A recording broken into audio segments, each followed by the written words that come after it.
What's going on YouTube? First YouTube video here. Let me introduce myself real quick. So my name's Tanner. I'm from the Midwest in the US, and I have been following semen retention for off and on probably the past 2.5 years.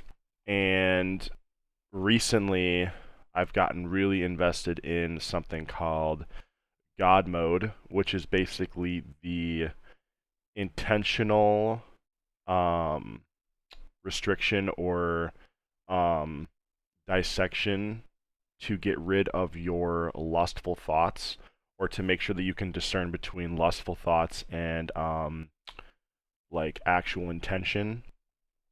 And recently I just wanted to kind of talk about how some of the things that I've learned on my journey up until this point that I think are very, very important for any person that is trying to seriously grow spiritually, and then trying to really see how far they can go down this path of um, being disciplined with their intentions and staying true to their purpose and being authentic.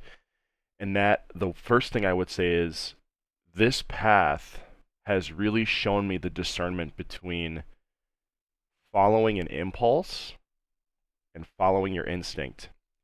An impulse usually comes from some sort of trigger that is interwoven into your ego, and your ego is created to help you survive, um, and basically just like so you don't die. Okay, so like your ego integrates impulses to help you stay alive, and usually those impulses are just like instant gratification rewards that your mind uses to like to sustain its life. Okay, basically that's what it is without going too far into it.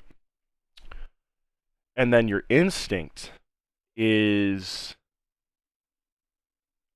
I would say it's like your spirit, in that it's like this voice that tells you, it's like a feeling almost, where like you're almost like drawn to making a decision, but that decision has a lot of responsibility to it, or a lot of weight. Um and I would say that when you start following your instinct, it's not necessarily about making the right decision, but about being decisive. Like if there's a thought in your head that you're mulling over, and you actually know the answer in your head without even you really knowing it or not, you know what you should be doing. You need to decrease the time.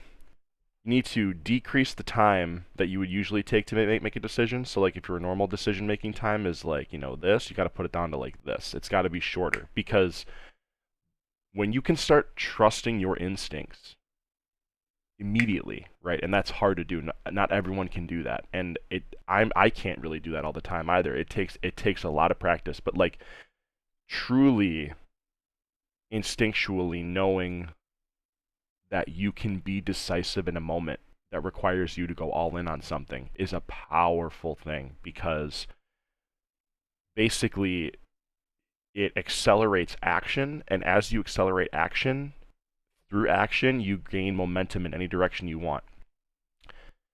Another thing that this practice has taught me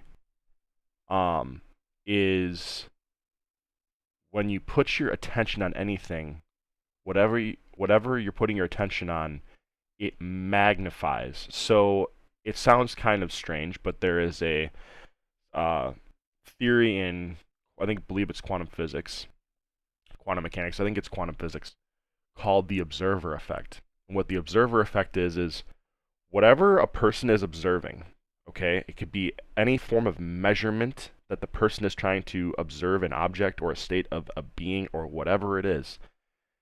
Just by you observing whatever you are looking at alters the state of the thing you are observing. So you're never actually viewing it in its objectively true state.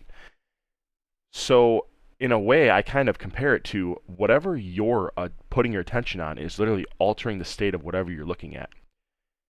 So let's say, for example, how, depending on how you are, how your energy or how your vibration or the state of your being is, when you are projecting or observing someone, you are literally, quite literally, transferring the energy that you are carrying within you, and you are projecting it and putting it onto the thing that you are observing. So, if you're in a state of gratitude, grace, you're calm, whatever you are projecting or whatever you are observing is getting some of that from you, just from you observing it.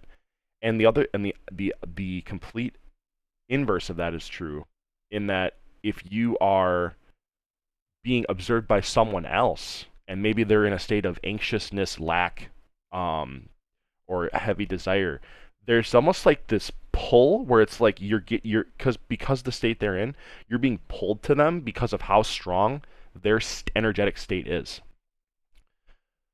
Um, so be aware of that because it is surprising how like the non-verbalness of communication can just come from your energetic state, just from you observing people, them observing you. It really comes down to a presence, if you will. So, um, yeah. So that's kind of all I have for the first video right now. I have a lot more videos coming out into the future.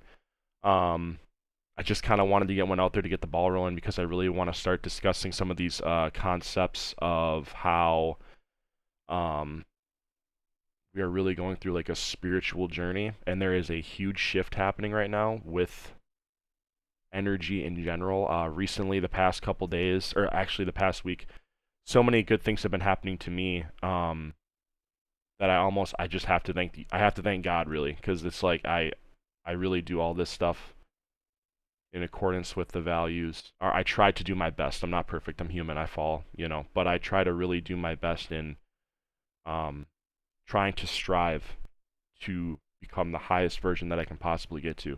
And I think every single person that is watching a video like this is trying to do the same thing, and you're not alone. So the more people that can come out and talk about this type of stuff and really share their journey, I think it gives people peace of mind knowing that they're not alone and there is a group of brothers that are trying to ascend the human potential. So yeah, thank you guys. Can't wait to start making more videos, and we'll talk to you later.